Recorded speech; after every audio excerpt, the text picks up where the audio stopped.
Hello, everyone. Welcome to Everything Arsenal. Let's talk transfers. Yep, let's do that. And Fabrizio Romano has some breaking news on Benjamin Sesko. Let's start with that one. So, understand Arsenal have started moving initial concrete talks for Benjamin Sesko deal. He's always been high on recruitment team management. Mikel at Atleast with attempts to get deal done rejected by Leipzig in May 2024 and January. Now Sesko will leave Arsenal on it. So we already knew that Arsenal wanted Sesko last transfer window. A year ago in June, we were really trying to sign him up until he signed a new contract and we couldn't get him. So I've been hearing that Arsenal were really shocked that Sesko decided to sign a new contract. They thought they were really going to get him last year. And we also wanted him in January, according to Fabrizio Romano. But obviously, we didn't end up getting him. He ended up staying at Leipzig. But now that Leipzig are not in any European competition, he is about to leave. Now, Arsenal are at the front runners for the striker because we've been linked to him for a couple of years now, and he's now available and he fits what Arsenal want, and we've already done a lot of groundwork on him. Now, my choice was Gyokeres. That has always been my choice, not this year. Since last year, that has always been my choice. I've always said I want Gyokeres, even before he scored the 80 whatever goal contributions this season. I've always wanted Gyokeres, but yesterday in the video said, I think Sesko is going to be Arsenal striker 60%, Gyokeres 40%. Now, with everything that has gone on today, it is almost like 75% Sesko is going to be Arsenal striker, 25% is going to be Gyokeres. Now, we're going to talk about the price because there's a couple of rumors where it's a bit scary with the price that Sesko might cost us. Now, first, there's a couple. I think Sesko is a really good striker. I think Gyokeres is a really good striker. Gyokeres is more experienced. He's done it in a couple of different countries. Sesko has as well in a couple of different countries, but obviously Gyokeres is more experienced. He's played in England before.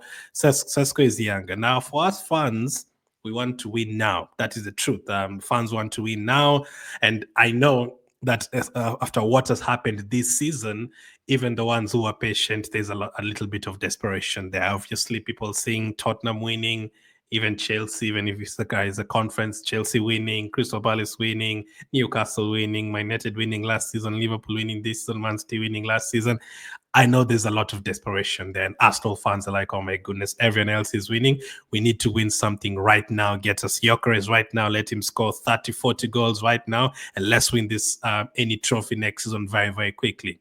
Now, unfortunately, I don't think the club, most of the clubs think like that. Most of the clubs are thinking, hey, Gyokeres is around like 27, turning 28. If we signed him for that 65 million and then maybe he has a bad season, and then after a couple of years, does he have a selling value, whatever? Is he going to give us 5 to 6 years? The team probably thinks that. And they look at Sesko and they're like, okay, this guy is very young. If he comes to us and he starts scoring goals, he can be a striker for the next 7, 8 years, and you won't have to worry about that position again. That is probably how the club thinks. But there's two things that worry me. If Sesko joined Arsenal and did not deliver, and two, Gyokeres went to a different team, especially if he ended up in England, and let's say he ended up scoring double the number of goals Sesko does, that would be kind of painful, and it would be another hit. This one would be a huge blow on the board, on Arteta, the team. It would be a huge blow if Gyokeres, let's say, doesn't look like it'd go to Chelsea or United, but let's use for example if Gyokeres went to Liverpool today, Sesko went to Arsenal, and then next May we look at the goal tally. They've both played 36 games, and Gyokeres has 28 goals and Sesko has 12, for example. It would be painful. The second thing that scares me is if this is true. According to a couple of reports, Arsenal have been told by Leipzig they must pay 92.5 million to sign the 21-year-old. Now, that might not be 100%. It's probably not 100% accurate. There's different reports of different prices. But I'm just saying, if it actually happened, it actually turned out to be the case that we end up paying something crazy, 85, 90 million for him, oh, it has to work. it just has to work. He has to come and score goals. You see the way Declan Rice, we signed him for 105 million, and he ended up, Declan Rice has been a magnificent signing. No one ever talks about his price. If we signed Sesko for that kind of money, it has to work. You cannot sign a player for 80, 90 million and it doesn't work, especially when that is a desperate position for us that we've wanted for a couple of years. And the fact that there's another striker who's also available that most fans want, it has to work. And those are the two things that I'm scared about. If Gyokeres went to a different team, and especially in England, then he banged, and the prize as well. And it's a lot of pressure. That is now triple the pressure on Arteta, because we've been told that he's the one that really wants Sesko. We've been told that Berta preferred Gyokeres. I don't know. We'll need to hear more on that. And it's a lot of pressure on Sesko. We have to come together and pray for Sesko, because it has to work. That's a desperate position for us. We cannot. The fact that the last couple of transfer windows have also not been great, with the signings of Sterling, and Calafia has been good, but he's been injured most of the time. And Neto's a funny signing, couldn't even play in the Carabao Cup. It hasn't been great. I don't think you can afford another poor signing anytime soon. Well, we are going to make poor signings in the next 5-10 years, no problem. You're not going to have 100% hit record on your signings, but I'm talking about now, this season specifically. I don't think you can afford to have a signing that doesn't work. It just can't happen, especially if it is 92.5 million, as Telefootball says. That would be scary. And on top of that, remember, Gyokeres would be cheaper, around 65 million. It kind of scares me a little bit. It's scary. No, I'm not scared about Sesko, the way he's playing, or if he's going to score goals. Sesko is a good player. He's probably going to score goals. But those are the things that worry me. The price, if Gyokeres went to a different team in England, like a Liverpool or something, and scored more goals and in the same league, it would be a little bit scary. But it's looking 75% like you're going to get Sesko. We've wanted him since last season. He's younger. The club look at things differently. We want to win now, but the club is looking at, now in the future as well. We can't just sign a player and then, in the next 1 year, he's 30 years of age. I don't think the club looks at it like that. It has to work, though. Goodness me. Oh, good. Oh, man, I think we need a holiday. The transfer window is not even opened yet. The transfer window is not even opened yet, and I feel like we've been talking about this for the last 5 months straight. Oh, let's see how it goes, man. Let's see how it goes. Now, it's even more confusing. Let's confuse ourselves even more, because there's also reports that Arsenal's most likely striker choice this summer is Viktor Gyokeres. Arteta's wish is Benjamin Sesko. However, the board could see his signing as too expensive. Right now, Gyokeres is the favorite. Now, Goldberg did say Arsenal was going to sign Havertz, so we ended up signing him. And there's also another player he predicted we were going to sign, and we ended up signing him, or he reported we were going to sign, and we ended up signing him. Now, he's still saying that Gyokeres is Arsenal's first choice, but obviously, now that Fabrizio said we've started talking to Sesko, most people, if not everyone, will believe that Sesko is the choice. And also the fact that we're linked to him last season, and we've already done groundwork on him, it's looking very possible that it's going to be Sesko.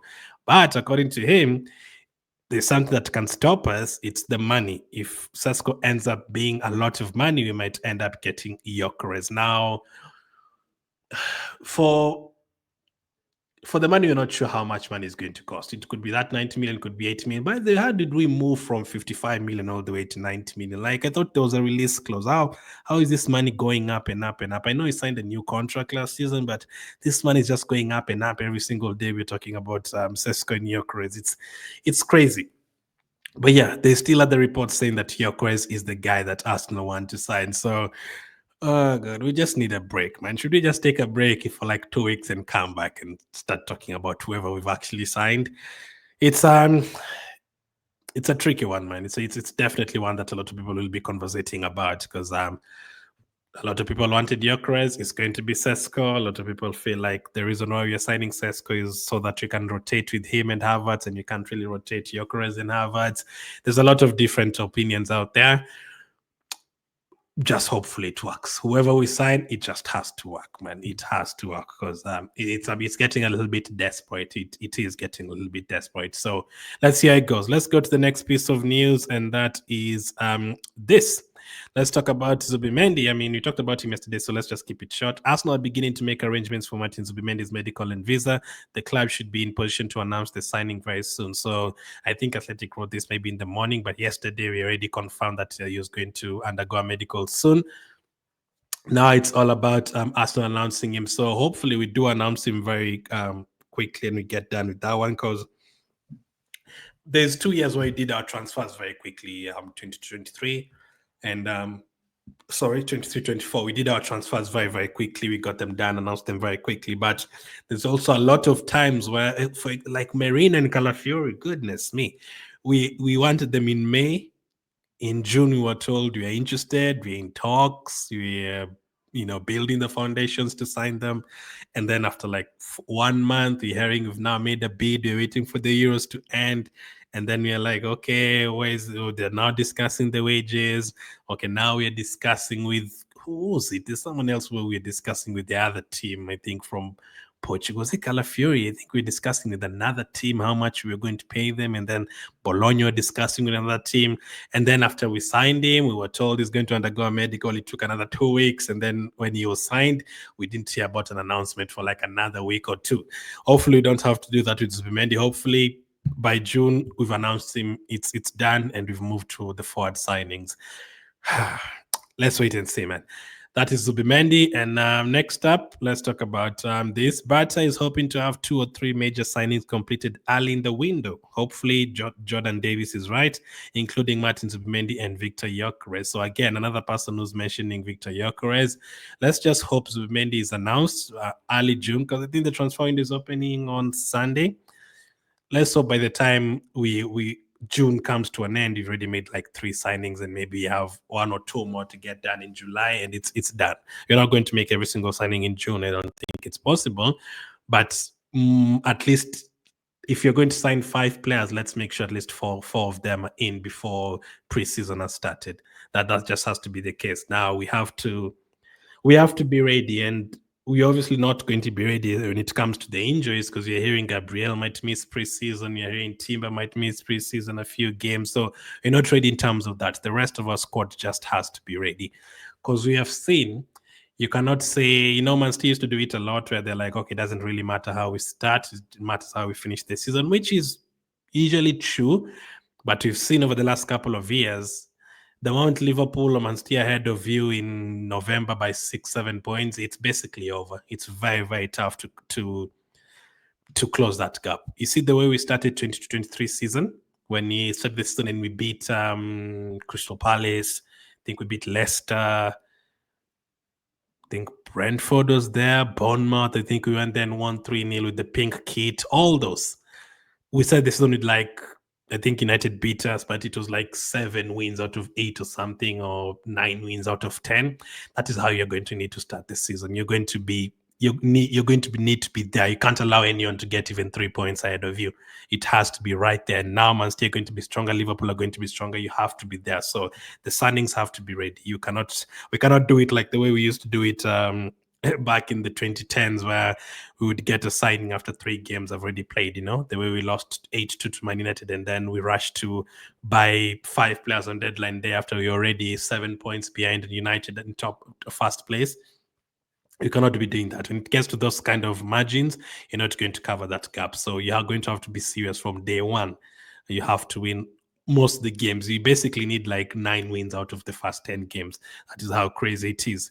Lastly, Myles Skelly. According to Graham Bailey, Myles Skelly is expected to receive a huge wage increase at Arsenal. Sources have told TBR Football talks are progressing well over a new deal, and it is fully expected that it will be finalized ahead of the new season, likely before preseason begins. Again, yesterday we discussed the contracts. That's another thing. There's a lot of contracts that we need to sort out. Lewis Skelly, Nwaneri, Saliba, Gabriel, Saka, Trossard, Partey, Martinelli, like so many contracts that we need to sort out. A lot of the players, their contracts expiring 2026, 2027, and there's a couple of others who they're expiring right now, like Thomas Partey. So we have to decide who we are keeping and all that, and give the players contracts very, very quickly. Now, Lewis Skelly and Waneri, obviously, because they're like on a youngster contract, they're only getting paid like £5,000, 5,000, less than £10,000 a week. So now he's become a very important player. That is very little. That is very, very little. I mean, we say it's very little. I mean, for us, that £5,000, bro, even if you give us half of that, I'd be very happy. If you give me that, even if you remove 1-0 and you give me that every week, I'd be very, very happy. But for players, and players like Lewis Skelly, who's very important at Arsenal, £5,000 is a little bit too little. I know he was a youngster, but yeah, that could go up to like 30 or 40 with the new contract. So let's see what happens. But that is the latest. Looks like we are going to push for Sesko. Let's just see how it goes, man. And a lot of people will be disappointed. I also wanted Gyokeres first, but I have actually seen some people who wanted Sesko. There's people who've been commenting and saying Gyokeres only scores penalties, or Sesko is a better player, he fits our playing style. Absolutely fine. I'm praying that Sesko works. It's a lot of pressure because he will get chances. At Arsenal, he will get chances. I remember one-on-ones for us against Bournemouth, against Atalanta, against Monaco. So many one-on-ones, so many crosses where we get a chance, like against PSG, and we miss them. Maybe if Sesko is there where Saka missed against PSG, maybe if Sesko is there where Rice missed against PSG, maybe if Sesko is there where Odegaard missed against Monaco, maybe if Sesko is there where Martinelli missed against Newcastle in the Carabao Cup. Those are just few examples. Maybe he does score 8 times out of 10. Let's hope that is the case. Thank you for watching, and I'll catch up with you guys on the next